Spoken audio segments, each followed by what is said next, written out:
नमस्कार, आप देख रहे हैं सी न्यूज़ भारत और मैं हूं आपके साथ आकांक्षा यादव। वक्त हो चुका है अलीगढ़ न्यूज़ बुलेटिन का, जिसमें हम जानेंगे कि जनपद में किसने किया पीकू वार्ड का निरीक्षण, कांग्रेसियों ने क्यों किया प्रदर्शन और जनपद में किसके हौसले हैं बुलंद। ये सब जानेंगे विस्तार से, तो चलिए निगाह डालते हैं इस वक्त की खास खबरों पर। अलीगढ़ आए बाल संरक्षण आयोग के सदस्य डॉक्टर साक्षी बैजल ने पंडित दीनदयाल उपाध्याय संयुक्त चिकित्सालय में पहुंचकर पीकू वार्ड का निरीक्षण किया, जहां निरीक्षण के दौरान बताया कि मुख्यमंत्री योगी आदित्यनाथ के निर्देशों में जो बच्चे कोरोना काल में अपने मां बाप को खो चुके हैं उनकी समीक्षा करनी है और जो भी योजना है उनके बारे में भी बताना है और सभी प्रशासनिक अधिकारियों को अवगत कराना है कि प्रधानमंत्री और मुख्यमंत्री की जो भी योजनाएं हैं और मंशा है उनको ज़्यादा से ज़्यादा प्रचार प्रसार करें, जिससे सभी आम जनमानस को जानकारी हो सके और लाभ उठा सके। वहीं तीसरी लहर को देखते हुए सभी सरकारी अस्पतालों में पीकू वार्ड बनाए जा रहे हैं, जिसमें छोटे छोटे बच्चों का इलाज हो सकेगा। उसी के तहत आज संयुक्त अस्पताल पंडित दीनदयाल के पीकू वार्ड का निरीक्षण किया, जिसमें वैसे तो सभी सही मिले हैं मगर कुछ कमियां हैं तो वह एक हफ्ते में सही हो जाएंगी। और वैसे भी बताया कि तीसरी लहर अगस्त के बाद ही आने के संकेत है, तब तक स्वास्थ्य विभाग सभी तैयारियां पूर्ण कर लेगा। इसी को देखने के लिए आज दौरे पर आए हुए हैं। कैसा लगा इंस्पेक्शन के बाद? जो मुख्यमंत्री जी ने बच्चों के लिए, बच्चे अपने माता पिता को खो चुके हैं, उनके लिए जो योजनाएं चालू करी हैं, जिसके अंदर मुख्यतः मुख्यमंत्री बाल सेवा योजना है। एक तो उस योजना की समीक्षा करने आए हैं अलीगढ़ मंडल में। दूसरा, बच्चों के हिसाब से जो अस्पतालों में चेंजेस करे जा रहे हैं, पीकू वार्ड बन रहा है, पीडियाट्रिक आईसीयू वार्ड जो बन रहा है, उस वार्ड का इंस्पेक्शन करने कि वहाँ कोई कमताई तो नहीं है, कोई कमी तो नहीं है। ये दो मुख्य मुद्दों पर आए हैं। तो आपने जब इंस्पेक्शन किया तो कैसा लगा? सभी वार्ड कंप्लीट? बहुत बढ़िया लगा। वार्ड में थोड़ी सी कमी रह गई है, लेकिन मेरे ख्याल से एक हफ्ते के अंदर ये वार्ड तैयार हो जाएगा। और जो लहर आनी है, भगवान ना करे वो लहर आए, वो अगस्त के मिड में लगभग आएगी। तो एक हफ्ते के अंदर ये वार्ड पूरी बन के तैयार हो जाएगा। और माननीय मुख्यमंत्री जी के अपेक्षाओं के अनुसार ही वार्ड बन रहा है। बच्चों के लिए सारी सुविधाएं, बच्चों के लिए खिलौने भी आ जाएंगे, सीसीटीवी टीवी और कैमरे और वैसे भी टीवी लगाए जाएंगे। सारी सुविधाओं का हर तरह का जो है विचार करके वार्ड तैयार किया जा रहा है। अच्छा डॉक्टर साहब, एक बात बताइए कि जैसे बच्चों में जब कोविड होंगे, जाहिर सी बात है पेरेंट्स भी इस बीमारी से ग्रसित होंगे, तो वो कहाँ रखे जाएंगे? अब देखिए, ये कोविड बीमारी जो है, ये कोई नेचुरल बीमारी तो है नहीं जी। ये चीन, आप जानते हैं, चीन द्वारा फैलाई हुई एक ऐसी बीमारी है जिसका अब तक दुनिया कोई तोड़ ढूंढ नहीं पाई है।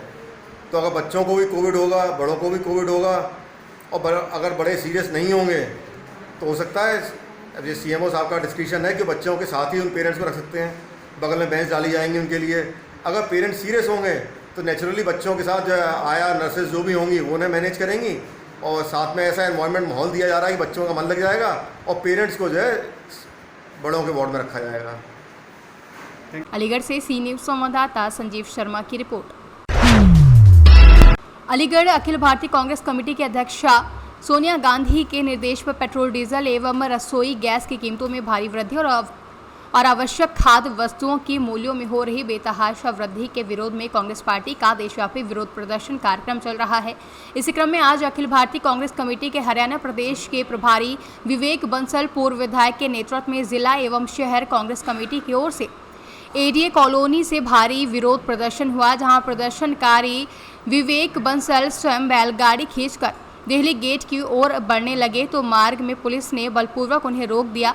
पुलिस की इस कार्रवाई के विरोध में कांग्रेस कार्यकर्ताओं व पुलिस के बीच काफी तीखी नोकझोंक और धक्का मुक्की हुई, जहां इस अवसर पर भारी संख्या में नागरिकों और कांग्रेसी जनों को संबोधित करते हुए अखिल भारतीय कांग्रेस कमेटी के हरियाणा प्रदेश के प्रभारी विवेक बंसल पूर्व विधायक ने कहा कि देश और प्रदेश के भाजपा सरकारें लोकतंत्र का गला घोट रही हैं। जनहित की समस्याओं को लेकर विरोध प्रदर्शन किया जाना लोकतंत्र के अंदर बहुत बड़ा अधिकार है, लेकिन देश की और प्रदेश की भाजपा सरकारें किसी भी विरोध को दबाने के लिए पुलिस बल और प्रशासनिक मशीनरी द्वारा खुलकर प्रयोग किया जा रहा है। देखिए, हमने जो पेट्रोलियम पदार्थों और गैस सिलेंडर और जो खाद्यान्न तेल है, जो सरसों का तेल 200 रुपये पार हो गया है, अखिल भारतीय कांग्रेस कमेटी के माध्यम से हमें ये आह्वान किया गया था कि इनके खिलाफ हमें आवाज़ उठानी है और जुलूस निकालना है।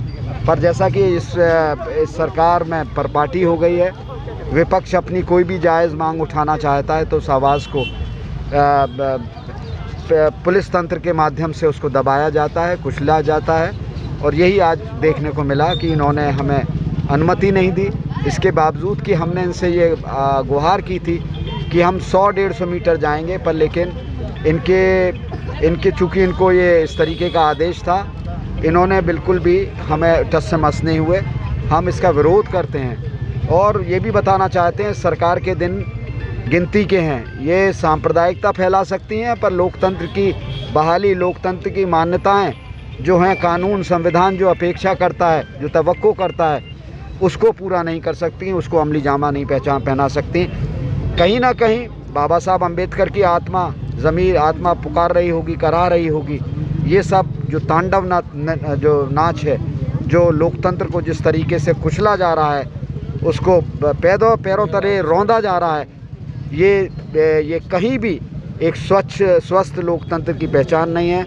हम इसकी आलोचना करते हैं शासन प्रशासन की, इस प्रदेश सरकार की। तो क्या किसी तरीके का ज्ञापन भी दिया गया है? नहीं, ज्ञापन नहीं, हमने ये ज्ञापन उनको दिया जाता है जो विपक्ष का मान सम्मान करना जानते हो, जनहित की जो नीतियां हैं उसके बारे में जो संवेदनशील हों। वो जो गूंगी बहरी सरकार है, इसको क्या ज्ञापन देंगे हम? आज का जुलूस लगाया गया है, क्या इसकी परमिशन आपने ली थी? परमिशन तो देता ही नहीं है, हमने डाली थी परमिशन, ये दी नहीं इन्होंने। लेकर आज प्रदर्शन किया है,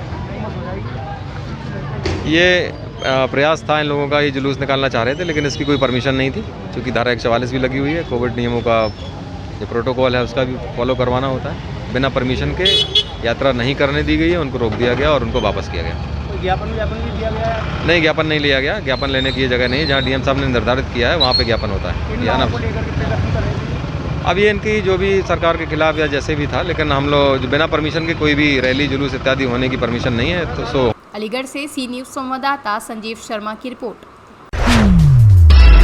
अलीगढ़ के थाना सासनी गेट क्षेत्र के रहने वाली मोनिका सक्सेना पत्नी प्रशांत सक्सेना निवासी गली नंबर 3 बिहार नगर ने बताया कि दुकान तस्वीर श्री गंगा मंदिर अंचल ताल पर है, जिस पर महिला काफ़ी समय से बैठती चली आ रही है, लेकिन महिला की दुकान को हड़पने के लिए कुछ भूमाफिया महिला के पीछे पड़े हुए हैं, जिनके खिलाफ महिला पूर्व में भी अनेकों प्रार्थना पत्र दे चुके हैं, लेकिन उक्त भूमाफिया अपनी हरकतों से बाज न आने के कारण महिला ने उनके विरुद्ध मुकदमा भी दर्ज कराया है। इसके बावजूद भी उक्त लोग अपनी हरकतों से बाज नहीं आ रहे हैं और उपरोक्त सभी भूमाफिया एक राय मशवरा होकर किसी षड्यंत्र के तहत पार्थिया की दुकानों के साथ तोड़फोड़ कर क्षतिग्रस्त कर अपना कब्जा जमाना चाहते हैं। उक्त लोग महिला की दुकान पर आए और महिला से गाली गलौज व मारपीट करने लगे, जहां महिला को धमकी देने लगे कि दुकान राजी से खाली कर दे, नहीं तो परिणाम अच्छे नहीं होंगे। महिला ने इस वाकया के संबंध में थाना गांधी पार्क पर एक प्रार्थना पत्र दिया है, जिस पर चौकी इंचार्ज अचल ताल SI सुरेंद्र सिंह द्वारा अपनी रिपोर्ट में बताया गया कि उक्त दुकानों पर न्यायालय में वार दायर है, जिस पर स्टे है। इसके बावजूद भी उक्त भूमाफियाओं के हौसले इतने बुलंद हैं कि जोर जबरदस्ती करके राजनेताओं के झूठे उल्टे सीधे आदेश पुलिस से कहकर एक षड्यंत्र के तहत दुकानों को तुड़वाकर कब्जा करा रहे हैं, जिसमें पुलिस भी मूकदर्शक बनी हुई है, जबकि भूमाफिया के पास किसी प्रकार का कोई दुकानों को तोड़ने का आदेश भी नहीं है। मैम, क्या मामला है आपका? मैडम मेरी ये दुकान है मैडम, उन्होंने रात में सारी दुकानें तोड़ दी, मेरी सारा मीटर वगैरह सब कुछ तोड़ दिया। आज की कोई स्थिति नहीं है, मैं दुकान खोल के बैठा हूँ। मैडम मेरे ससुर जी कैंसर में ख़त्म हो गए, मेरी सास भी कैंसर में ख़त्म हो गई। मैडम मैं कर्ज में डूब गई हूँ सर। मैडम कहाँ से मैं कर्ज वाले का कर्ज चुकाऊँ? दुकान में बैठती हूँ, मेरे बच्चे हैं छोटे छोटे। मैडम मैं दुकान में बैठती हूँ, अब इन्होंने सारी दुकान तोड़ के रखी, कहाँ बैठूँ? मैडम कर्ज वाले में जानकारी है। किन लोगों ने ये दुकान तोड़ी आपकी? मैडम एक का नाम है मनोज शास्त्री और शिरोमणि राकेश कटर और चंद्रबाबू वाला, मैडम अन्य लोग काफ़ी थे। आपने इसकी संबंधित अधिकारियों को सूचना दी? दी है मैडम। तो ऐसा क्या कारण था जो आपकी दुकान तोड़ी गई है? सर ये बोल रहे हैं मंदिर बनाएंगे, हमने कोई ऐतराज़ नहीं है मंदिर बनाने से, हमारी दुकानें सेफ बनी है, ये अपना मंदिर बनवा लें, हमें कोई ऐतराज़ नहीं है। लेकिन ये तो ये चाह रहे हैं कि हम लोग भाग जाएँ यहाँ से, मुझसे धमकी देते हैं कि यहाँ से छोड़ कर भाग जाओ दुकानों को। तो दुकान जो आपकी तोड़ी गई है, दिन में तोड़ी है रात में? रात में तोड़ी है। आपको इस बात की सूचना दी थी इन्होंने? नहीं दी थी सर, मैं पूरे दिन यहाँ बैठी थी बच्चों को लेके, कल लॉकडाउन था, पूरे दिन बच्चों को लेके यहाँ बैठी थी, तवज्जो से नहीं है, मुझे बुखार आ रहा है, बच्चों को बुखार आ रहा, बोला नहीं आ रहा। फिर भी सर रात में दुकान तोड़ी, मुझे सूचना आई, मैं तुरंत आई, पूरी रात यहाँ पर बिताई है मैंने रोड पर। भैया आपका ये मंदिर को गेट तड़वाने को लेकर दुकानें तोड़ी गई हैं, इस बारे में क्या कहना है? दुकान नहीं तोड़ी गई, गेट ही गेट तोड़ा। दुकान दुकान से कोई हाथ नहीं लगाया। जैसे कि दुकान को इतनी क्षति हुई है, इसके लिए आप क्या कहेंगे? उन्होंने जब ये कहा जर्जर मंदिर है तो जगह टूटा तो जगह तो लगी होती होती है। तो आपने रात में ही काम क्यों करवाया, दिन में क्यों नहीं करवाया? मेरा तो कार्यक्रम चल रहा था, मैं तो नहीं था, मेरे साथ चल रहा था। मैंने मंदिर वाले में पूछा कि नहीं तुम्हें इसकी सूचना आपने संबंधित दुकानदारों को दी थी? सबको मालूम थी सर। सबको मालूम थी कि उनकी दुकान रात में ये आप रात में तोड़फोड़ करवाएंगे? गेट खुलवाएंगे। गेट की बात चल रही थी, दुकान की कोई बात नहीं चल रही, तो गेट की बात चल रही थी। अलीगढ़ से सी न्यूज़ संवाददाता संजीव शर्मा की रिपोर्ट। फिलहाल के लिए अलीगढ़ न्यूज़ बुलेटिन में बस इतना ही। देश और दुनिया की तमाम बड़ी खबरों के लिए बने रहें सी न्यूज़ भारत के साथ।